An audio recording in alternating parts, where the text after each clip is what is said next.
شادی ہوتی ہے جب عورتوں میں کھانا ہوتا ہے، عورتوں میں کھانا ہوتا ہے، کھلانے والے کون ہوتے ہیں؟ کھلانے والے کون ہوتے ہیں؟ چھٹا جوان ہوتے ہیں سر۔ کیا ہوتے ہیں؟ چھٹا جوان، جو 15 سال 16 سال 20 سال تک کے کرارے جوان ہیں، ان کو لگایا جاتا ہے کھلانے کے لیے۔ ایک کھانے والی جتنی عورتیں ہیں سب اس کی پھوپھیاں اور خالائیں ہیں کیا؟ سب اس کی مائیں اور بہنیں ہیں کیا؟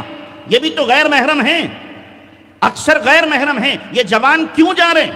کیوں ان کو اندر جانے دیا جا رہا؟ زیادہ سے زیادہ اتنا کریں، کھانا وہاں دروازے پہ پہنچا دو اور اپنے خاندان کی خواتین کو لگاؤ کہ تمہیں کھلانا ہے، آج تمہیں کھلانا ہے، تاکہ کوئی بھی غیر مرد یا کوئی بھی کیسا بھی مرد ہمارے پنڈال میں آنے کی جرت نہ کر سکے۔ لیکن عام طور سے ایسا ہوتا ہے، وہ جوان کھلاتے ہیں، مجھے معاف کرنا، اور پھر اپنی آنکھوں کو سیکتے ہیں۔ اس لیے کہ آج تو ساری عورتیں کیا ہے؟ پینٹ کر کے آئی ہیں۔ ساری عورتیں کیا کر کے آئی ہیں؟ پینٹ کر کے آئی ہیں اچھی طریقے سے۔ تو اب ظاہر ہے کہ وہاں تو کیا ہے، اگر چڑیل ہے تو وہ بھی حور لگے گی، تو ساری کی ساری کیا ہیں؟ حور لگ رہی ہیں، تو آنکھیں چار ہوتی ہیں اور پھر گناہ ہو جاتے ہیں۔